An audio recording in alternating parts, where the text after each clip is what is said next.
Mapagpalang araw po sa inyong lahat. Welcome to DJ Sean Stories. Turn on your notification bell, like and subscribe para sa crime stories araw-araw.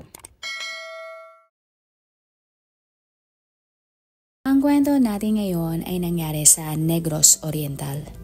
Sikat nga ang lugar na ito dahil sa magagandang isla at mga waterfalls na meron sa probinsya. July 19, 2022, lumabas ang balita na natagpuan na ang babaeng ilang araw nang nawawala sa Dumaguete, Negros Oriental.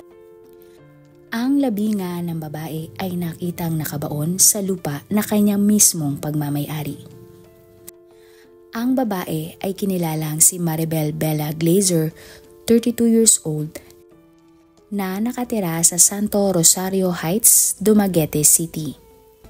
Si Bella ay nagtapos ng kursong nursing sa Silliman University ng taong 2021.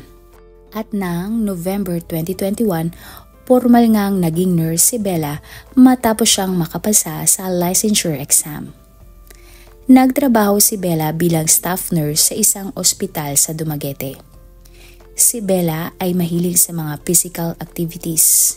Siya ay nag-hiking, boxing at parte nga ng isang dragon boat team. Madalas din nga siyang gumawa ng mga TikTok videos.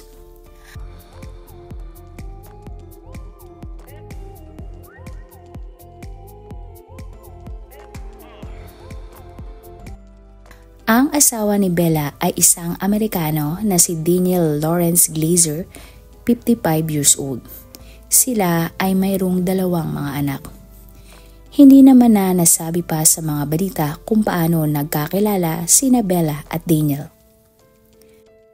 July 15, 2022, huling nakita si Bella ng kanyang mga kaibigan at katrabaho. At nang sumunod na araw naman ng July 16, huli siyang nakitang online sa kanyang Facebook account. Nagsimula ng magtaka ang pamilya at mga kaibigan ni Bella dahil hindi nila makontak si Bella. Kaya naman, ng July 17, 2022, lumapit na sa mga pulis ang mga kaibigan ni Bella para nga i-report na siya ay nawawala. Sa tulong ng mga pulis, pumunta ang mga matatalik na kaibigan ni Bella sa kanyang bahay para siya ay hanapin. At matapos nga nilang magtungo sa Santo Rosario Heights, bigo silang makita si Bella doon. Nagtanong-tanong naman sila sa mga kapitbahay ni Bella pero walang nakakaalam kung nasaan si Bella. Nagpunta din ang mga pulis at kaibigan ni Bella sa mga lugar na madalas nitong puntahan pero hindi nila ito nakita. Ang ospital naman na pinagtatrabahuhan ni Bella ay sinabi nga na ilang araw na daw hindi pumapasok si Bella sa trabaho. Kaya, ng July 18, 2022, nag-organisa ng isang search party ang mga kaibigan ni Bella para siya ay muling hanapin. Nanawagan ang mga kaibigan ni Bella na kung sino man ang may impormasyon kung nasaan nga ito ay lumapit sa kanila. July 19, 2022, habang naghahanap ang mga kaibigan ni Bella ay nakarating sila sa isang lupang pagmamay-ari ni Bella sa barangay Palimpinon, Valencia. Maya-maya pa, isang mabahong amoy ang naamoy nila sa loteng iyon. Nang maglibot-libot sila sa property, sa isang parte nga ng lote ay nakita nila na tila ay may bagong hukay. Nang puntahan nila ang parte na iyon ng lote, doon nila nakumpirma na sa hukay nga nagmumula ang mabahong amoy. At dahil nga dito, bandang alas 6 ng gabi ay nagsimula na silang maghukay. Ilang sandali pa ang lumipas. Tumambad sa kanila ang isang labi ng tao. Dali-dali silang tumawag ng mga pulis at nang makarating na ang mga pulis ay tinuloy nila ang paghukay. Ilang sandali pa nakuha na nga ng mga pulis ang mga labi. Pero sa kasamang palad, ang labi na pala na iyon ay ang ilang araw nang nawawalang si Bella. Ito nga ay kinumpirma ng kanyang mga kamag-anak at kaibigan. Dinala ng mga pulis ang labi ni Bella sa morgue at nagsagawa nga ng isang autopsy. Ang buong pamilya ni Bella ay nalungkot sa kanyang sinapit. Maging ang mga kaibigan niya ay hindi matanggap na wala na si Bella. Sa investigasyon ng mga pulis, nakuha nila ang mahalagang impormasyon na pwedeng magturo kung sino nga ba ang pumatay kay Bella. Ayon naman sa isang Facebook friend ni Bella, bago daw ito nawala, nagkausap pa sila sa FB Messenger ni Bella. Sinabi daw sa kanya ni Bella na lagi na silang nag-aaway ng kanyang asawang si Daniel. At kung may mangyari nga daw masama sa kanya, ay walang ibang dapat sisihin kundi ang asawa niyang Amerikano. Ibinilin din ni Bella na kapag ganun nga ang nangyari ay kunin sana ng kanyang kaibigan ang dalawa niyang anak mula kay Daniel. Nakausap naman ng mga pulis ang stay out na kasambahay ni Bella. Ang kasambahay ay hindi na pinangalanan sa media at inilabas ang kanyang litrato. Ayon sa kasambahay, noong July 17 ay pumunta nga siya sa bahay ni Bella dahil papasok nga siya sa trabaho dahil si Bella ay may duty ng araw na iyon sa ospital. At ang kasambahay nga ang mag-aalaga sa dalawang mga anak ni Bella. Nagulat na lang siya nang hindi siya pinapasok ni Daniel at sinabing hindi niya na kailangang pumasok pa sa trabaho ng araw na iyon. Dagdag pa umano ni Daniel, umalis daw si Bella papuntang Davao. Sinabihan din siya umano ni Daniel na ito na ang mag-aalaga sa kanyang mga anak. Ipinagtaka nga ito ng kasambahay dahil bakit daw pupunta si Bella ng Davao samantalang ang kanyang trabaho ay nasa Dumaguete. Sinabi din ng kasambahay na kung may pagbabago man sa schedule ay sinasabihan siya agad ni Bella.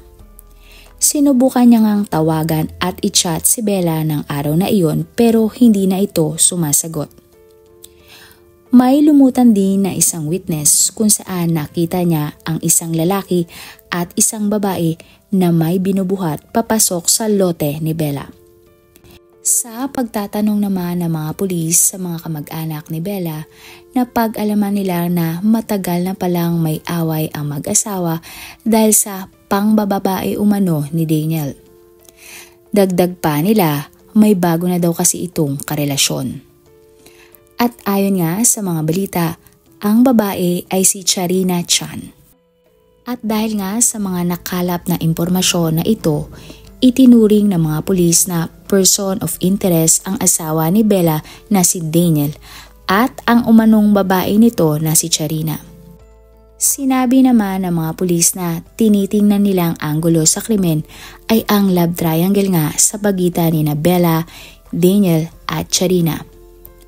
Bukod doon, tinitingnan din ng mga pulis ang anggulo ng pag-aaway ng mag-asawa sa paghahati ng kanilang mga ari-arian.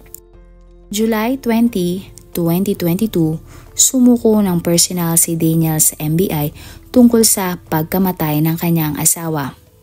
Pero pinakawala naman si Daniel dahil wala pa namang kaso noon laban sa kanya. July 21, 2022 naman, lumabas na nga ang resulta ng autopsy sa mga labi ni Bella. Lumalabas na namatay si Bella dahil sa blunt force trauma o siya ay nagtamo ng pinsala mula sa pagkakampas ng isang matigas na bagay. Ayon sa mga pulis, posibleng baseball bat ang ginamit sa pagpatay kay Bella. Pero ito ay hindi nakumpirma dahil walang nakitang murder weapon ang mga pulis. Ang nakakalungkot din, may mga senyales din na pinahirapan muna si Bella bago ito pinatay. July 22, 2022, formal na ang kinasuhan ng mga pulis si Daniel sa kasong parricide para sa pagpatay sa kanyang asawang si Bella. Murder naman ang kasong sinampa ng mga pulis kay Charina. Naglabas naman ng pahayag ang NBI Dumaguete na matibay ang hawak nilang ebidensya laban sa dalawa. Pero magpahanggang ngayon ay wala pang inilalabas na resolusyon ang piskalya. Nag-apply din daw ang NBI ng search warrant sa kotse ni Daniel para nga masuri ito. At para nga makakuha pa ng ibang ebidensya na makakatulong sa kanila sa investigasyon.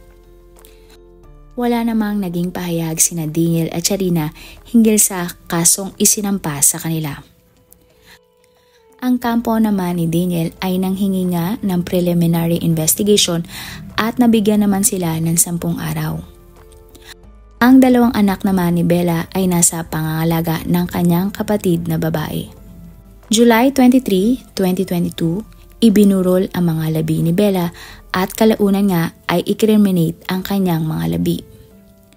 July 25, nagprotesta ang mga kaibigan, dating kaklase, teammate at mga teacher ni Bella sa kalye para ipanawagan ang hustisya para sa kanya. Marami sa kanila ang umaasa na sana ay maging patas ang hatol sa mga sospek dahil nga karumal-dumal ang ginawa nila kay Bella. Ang nakakalungkot sa kasong ito ay magpahanggang ngayon kasi ay wala pang lumalabas na balita kung nakakulong na nga ba sina Daniel at Charina o hindi. Wala na rin kasing naging update sa usad ng kaso ni Bella magpahanggang ngayon. Kayo, naniniwala ba kayo na posibleng ang asawa nga ni Bella ang pumatay sa kanya at dahil ito sa love triangle? Marami pong salamat sa inyong panonood.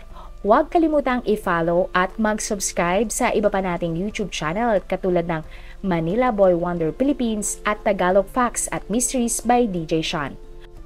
Mapagpalang araw po. Hanggang sa susunod na episode. Salamat sa lagi niyo pong pagtutok araw-araw. God bless everyone!